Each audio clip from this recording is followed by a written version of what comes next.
Some words don't just describe your world, they design it.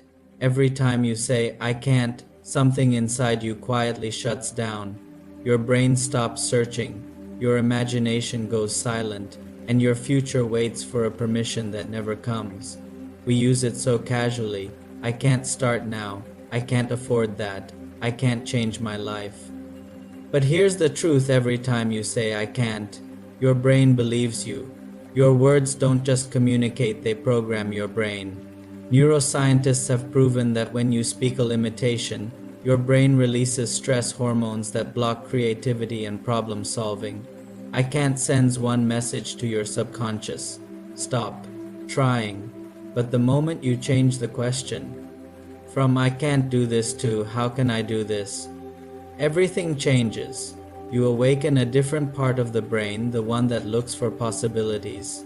You shift from defeat to discovery, because your brain cannot ignore a question. When you ask, how can I? It starts searching even when you're not aware of it. There's a story about a young athlete, Daniel. He dreamed of breaking his country's record in weightlifting, but after a serious shoulder injury, he was told, you can't lift again. For weeks, Daniel repeated those words to himself: I can't, I can't, I can't. And every time he felt weaker, not in his muscles, in his belief.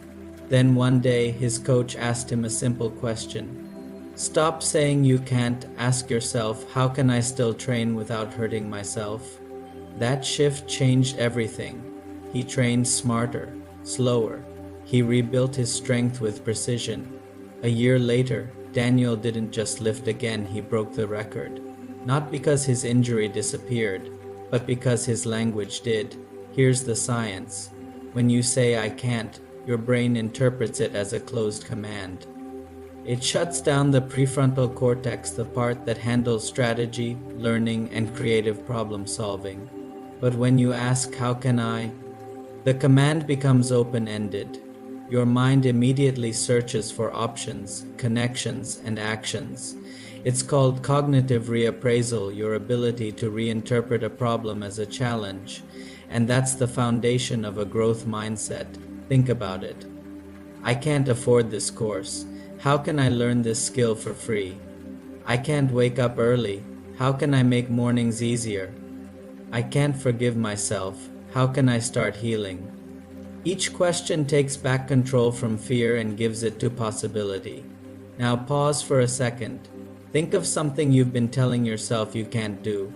Maybe it's starting that side project. Maybe it's leaving a job that drains you.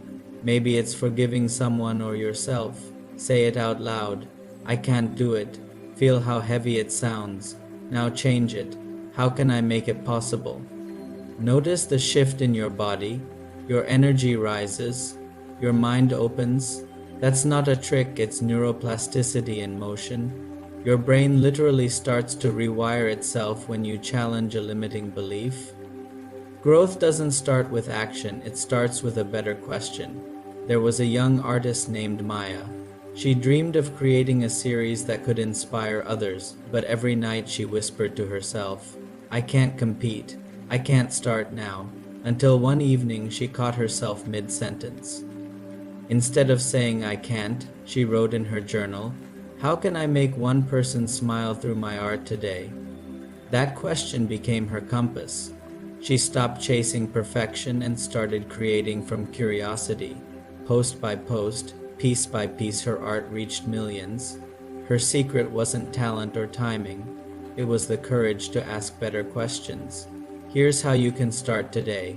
1. Catch the phrase. Whenever you hear yourself say I can't, pause.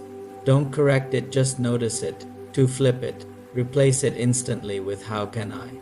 Write it down, even if it feels uncomfortable. 3. Take a micro step. Don't look for big leaps, look for one small move that aligns with your question. That's how a fixed mindset dissolves, not in one day, but one question at a time. Your words shape your world. I can't builds a wall. How can I? Builds a door. Every time you choose that door, you walk closer to who you could become. So the next time you feel stuck, remember you don't need to have all the answers. You just need to ask a better question. But even when you master this mindset, there's something deeper, a silent force that still holds most people back. It's not fear, it's not laziness. It's something far more subtle and far more dangerous. That's what we'll uncover in the next episode.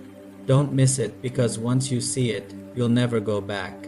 This is Quiet Power, where we turn reflection into strength and words into change.